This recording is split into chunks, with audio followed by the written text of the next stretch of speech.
Ndị Igbo ndị ọma, ana m ekele unu. Happy Sunday. Ụtụtụ ọma ndị nke m.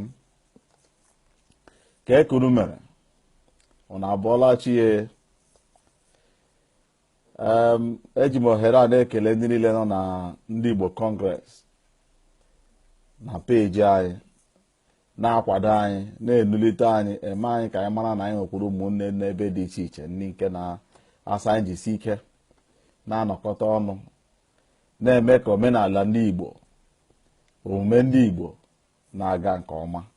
Ana m eji ohere a na-ekele unu na-asị udo ga-adịrị ndị Igbo ebe ọbụla ha nọ, ma ha nọ n'ụzọ ije, ma ha nọ n'ụlọ, ebe ọbụla onye Igbo nọ, Chukwu ga-agọzi gị, mepere gị ụzọ, doziere gị ihe gị niile, ma ọ na-aga ọfụma ma ọ naghị aga ọfụma. Anyị wụ ụmụ nke Chukwu, anyị kwere na Chukwu. Otu ọbụla o siri dị, kpere Chukwu, rịọ ya biko, ọ ga-aza anyị, maka na anyị wụ ụmụ ya. Anyị nọ, ọ sịrị anyị na osi ike na anyị yụọ na anyị ga-ayọta, na anyị kụọ aka n'ụzọ na a ga-emepere anyị ụzọ. Isiokwu m na ụbọchị kedị taa na ihe gbasara vidio nke na-aga n'ụbọchị taa wụ, unu lee anya, unu ga-ahụ ihe m dere ebe ahụ m kpọrọ alarm over grazing bill. Ihe a wụ iwu nke a chọrọ ịmapụta n'ime Nigeria, and iwu a adọ na agụọla ya nke mbụ, gụọ ya nke abụọ, and a ga-agụ ya nke ịtọ, agụzuo ya nke ịtọ, ọ wụrụzi iwu n'ime Nigeria. Ihe unu ga-ajụ m wụ, kedu ihe iwu a pụtara? Ịbịa na iwu a, ị gaa na enwe webụsaịtị ebe akpọrọ miroafrica24.com. Echefuru m ide ya, mana aga m ede ya ma m mechaa onyonyo a, ka onye ọbụla ga ebe aha gaa gụọ, mepee original copy iwu a chọrọ iwepụta. Ana imepe ya, ị ga-aga na isi nke 17 mmalite nke mbụ. Ebe aha wee ebe ọ mekọtara mụ na gị abụọ. Ihe a na-akọwa ebe aha wụ na a ga-enye ndị a ikikere ebe ọbụla ahụrụ ala n'ime Nigeria, ma ọ n'ugwu Awụsa ahụ, ma ọ n'ala Yoruba, ma ọ n'ala Igbo.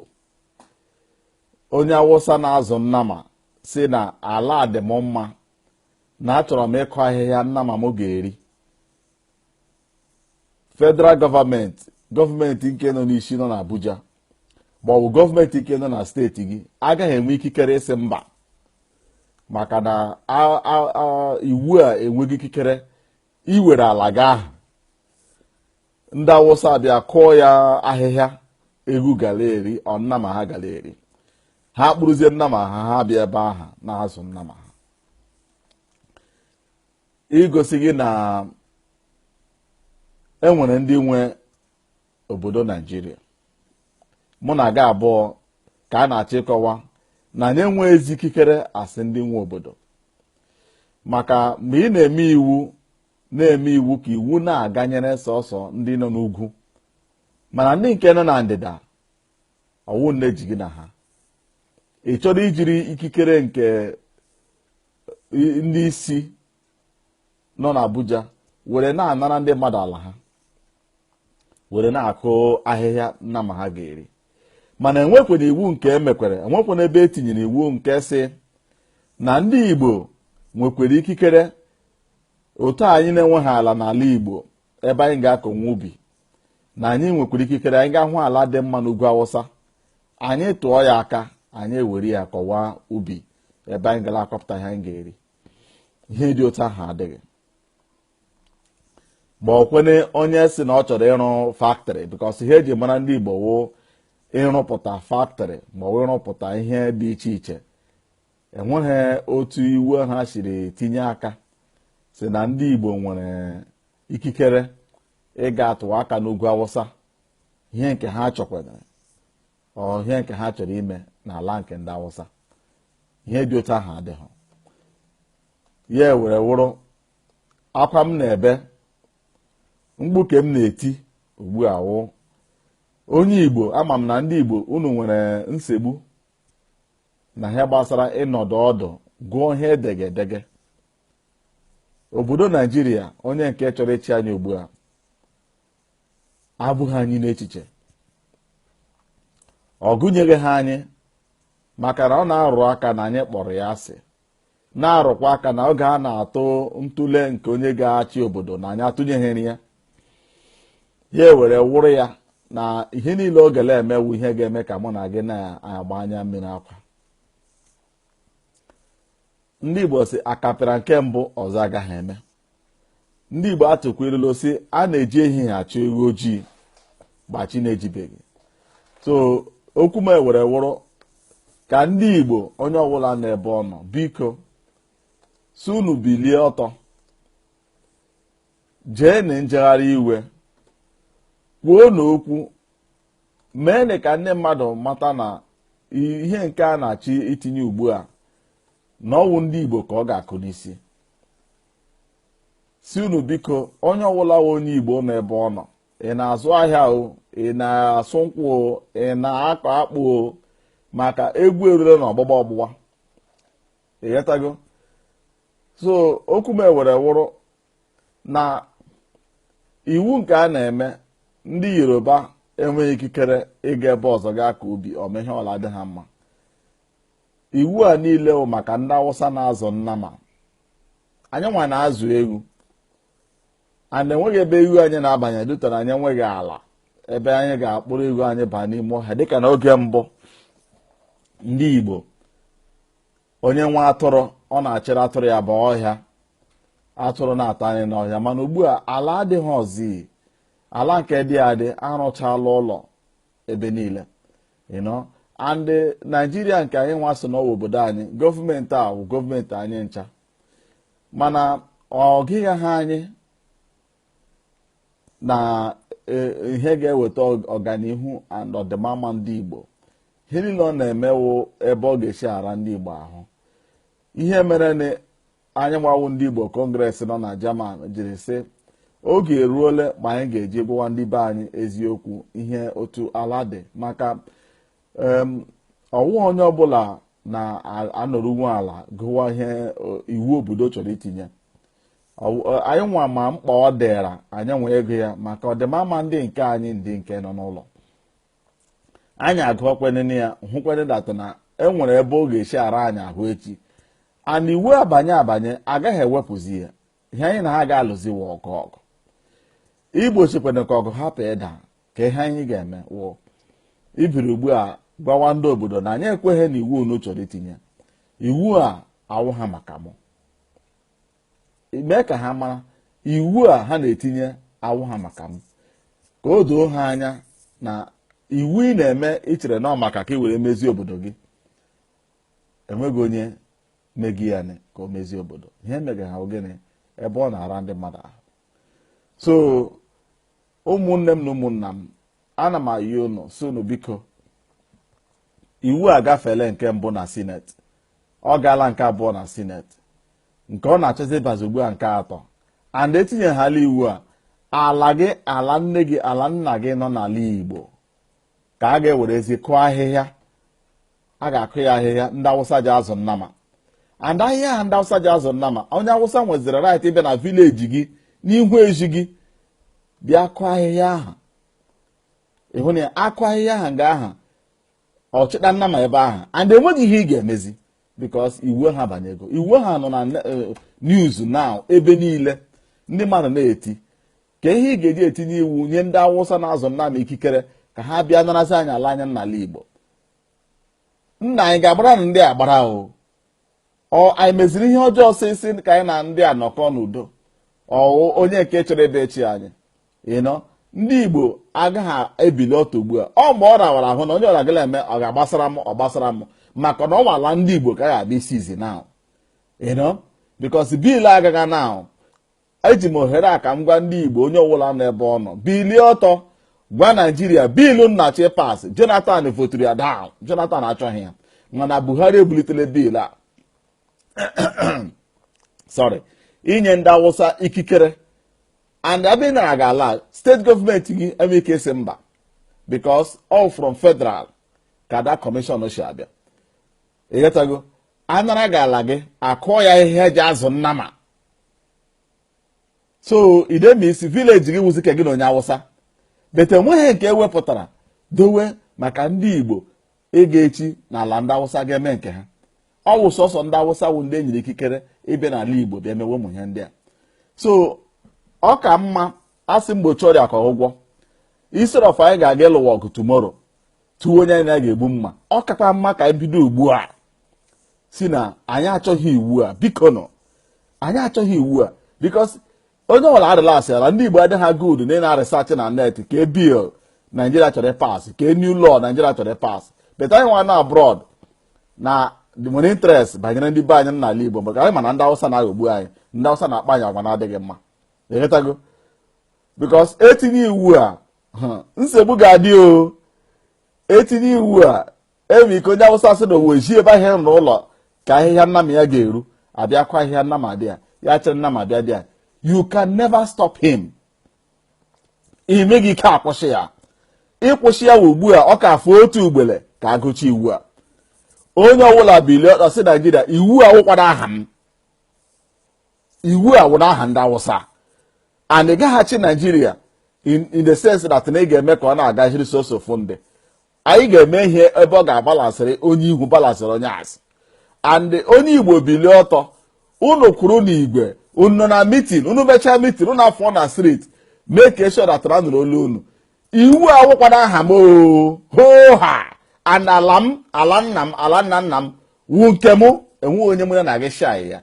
And even though na Nigeria sibile na onye Igbo gawa n'ugwu Awụsa ga-akọ ubi, anya na-ama akọ ala ofu ke m nwere enwe hapụrụ m ya. Ndị Igbo azụghị ha Awụsa ndị nnama, onye Awụsa enweghị ha ejikere na ndị Awụsa, ha evuru nrịanrịa niile n'ugwu Awụsa nnama bụ akpagharị, ha ebutere ya n'ala Igbo. Ndị Igbo unu tee n'ụra o setikwela ọzọ, because iwu a na-afụrụ otu ugbele ka a ga-aga na Senate. Unu gbara ndị unu voturu to Senate kpọwakwado ha na fon si na ha data na dis iwu ha chọrọ ideba n'akwụkwọ akwụkwọ ihe nukwe votu ohi in maka ị ga-ana nakwa ndị Awụsa ego tinye aka n'akwụkwọ ọsọ akpama n'ala Igbo, ha kpọrọ ụmụ ha kpọchala bekee, because onye Awụsa nweziri right now gbaa pasị iwu a ịkọ ala gị aka sizo wee ebe ọ nọ abịa kụọ mkpụrụ osisi dị a amin kụọ ahịhịa eji azụ nnama. Unu tee n'ụra o, ịmara onye ahụ mere kampen na saịdị unu kponyere sọ gawa Senate kpọmana na fon si ya iwu ahụ nụnụrụ na akpọrọ ya grazing bill agbasaghị amụ, ọ gbasaghị ezinụlọ m, ala m onye akpakwara m ya aka, onye anọketele. Gwakwana ha, because ihe eji eme vidio a na-awụ ndị Igbo chọrọ ka eme ka ndị Igbo niile eji m Igbo na-ekwu ya sụga ha bekee, ana onye ọbụla nwe onye Igbo n'ebe a na-anụ ihe m na-ekwu enweghị ịchọrọ ịjụ dee ya ebe a mụ a ga-agụ ya saa gị ya ka o doo onye ọbụla anya. Ha wụ nke mbụ ndị Igbo Congress ịpụta ikwu okwu public ihe gbasara Naijiria. Normal anyị nwa na-ezere onwe anyị na-ala azụ na ihe gbasara gọọmenti Naijiria, mana iwu a ha chọrọ ibe itinye ugbu a ndị be anyị sị ọ ga-ewuru gị owuru ala gị ana onye Awụsa kpa ala gị aka, gọvanọ gị agaghị asị mba, because all law from federal government is your land, kụọ ya ahịhịa na eji azụ nnama. Nwanne nnama ọ wee ebe iche aka ede ya were ebe na-akọ ede ma ebe ị ga-akọ ji, onye Awụsa sọ na-abịa ekozi ahịa o ji azụ nnama, ana ọ gaghị enye gị ọzọ. Ọ kụla ahịhịa aha, ahịa atọ weghala, nnama ha gara anọdị ya ebe ha gwere ebe a na-azụ nnama. Let me put it that way. Awụghọ nnama gị ọ nnama ha azụcha ha were gere n'ugwu Awụsa, ha were re agbasagha gị ala ha awụghazi nke gị. So ọ ga-adịrị mụ na gị mma onye ọbụla esi gịnị biko iwu a agbasa ha m.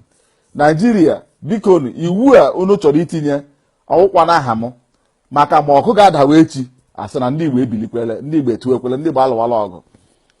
Maka bifo gị na-etinye iwu ị ga-eche echiche asị onye Chukwu kere eke, because mle nga ahụ ịrụ n'ụlọ wụta Buhari nọ na ebe ahụ ọ n'ụlọ m ga-akpụ aka dị ya na ebe m chọrọ ịka ede mụ na ụmụ m ga-eri tomorrow, ọ mụ na ezinụlọ m ga-eri. Ọ dị m ka Buhari ga-ewere anya ọma ele m fọzikwe ka ibe n'ala nna m bịa ịkọ ahịa ji azụ nnama.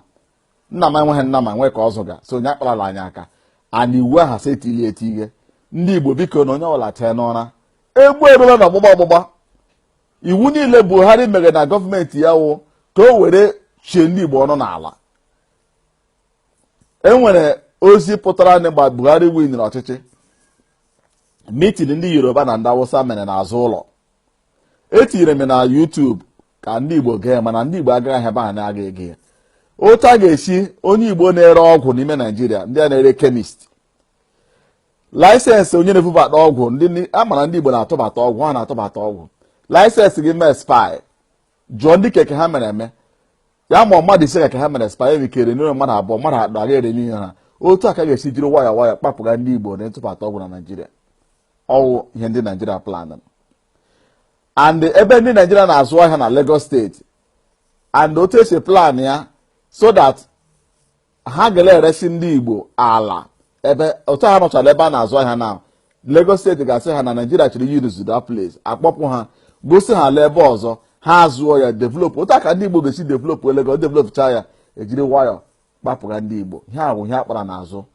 N'ugwu Awụsakwa otu ha kwa ochie nọ na ma YouTube, aga m edere unu ebe unu gara gee ya, onye ọbụla gee ya. Onye Awụsa kwughị ya si data na nwanne ya onye Awụsa para ụkwụ onye Igbo na-akpa na streeti, na-eme ike ekwutọ ya, eme ike ekwu na o mere ihe na-adịghị mma. So unu ga-ama na ihe mere mapụta n'ikuku n'ebe ndị Igbo na-agwa ụmụnna m okwu a woo ahụrụ m data na Naijiria ewetala ọzọ. Buhari abịaghị bịa eche mụ na gị, Buhari bịara bịa ịghọta mụ na gị abụọ, gbafuo anyị ọnụ, tiga anyị gobe ụzọ, gbachie ya, ị gaghị ekwu okwu. Mana ị nwere ikikere ikwu okwu ugbu a ka akwụsị iwu aha ka ọ hafụ ịga, maka ịhapụga nke ya aga onye Awụsa kọma ihe na ala gị na-azụ nnama, eruo echi etighị iwu ọzọ ga-abịa efufu ụlọ gị, efuru ụlọ gị efufu ya, etuzie nke a ga-eme ebe ahụ. Biko nụ so onye ọbụla teenụ n'ụra. Aga m etinye unu na Facebook everywhere, unu ga-agụ the original bill.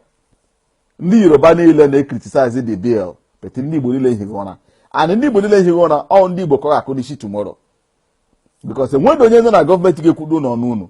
Ndị Yoruba nwetara ndị ga-ekwuru ha ọnụ ha, but ndị be anyị nwawo ndị furu efu, anyị nwawo ndị meriri n'ọgụ.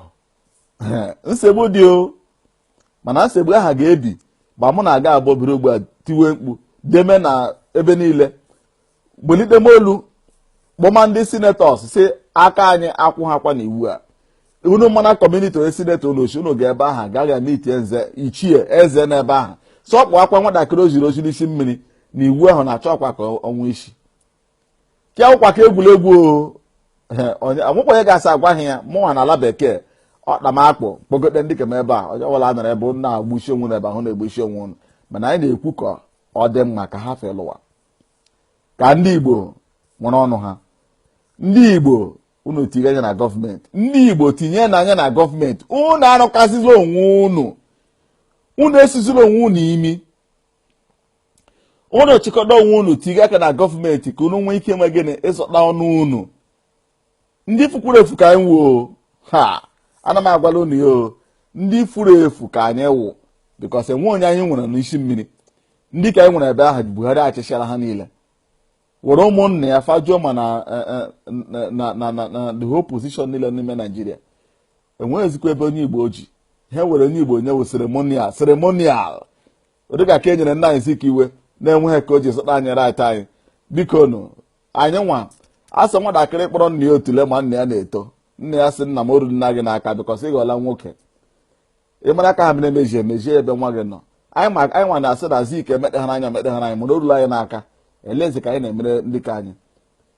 Biko nụ onye ọbụla bilie ọtọ, ụta mmege vidio a na o ruore gị ime, were fonu gị kwuo obi gị, ịchọrọ ikwuru m kwuore m, ịchọrọ ka m adịa gị na kọnferensị m adịa gị, ịchọrọ ịgwa m obi gị gwa m obi gị, ịchọkwara ka m mee gị ntaviu mekwe gị ntaviu, mee ichi ntaviu m mere gị, ị ga-enweta up to 5,000 naira credit na fonu gị.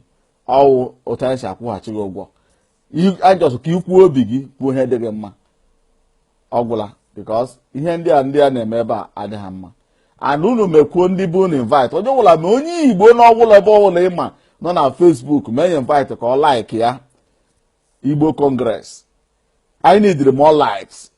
Unu hụrụ na Facebook verify yala this organization. Ọ ihe mere anyị ji nwee blue good nọ na this page, because I am verified already. I want anyị counterfeit, because certificate government Germany ji register anyị nọ with Facebook. Ha mara atọ n'ọwe legal strong organization na Europe. So men ndị ke unu ndị enyi unu invite si ha like ya Igbo Congress.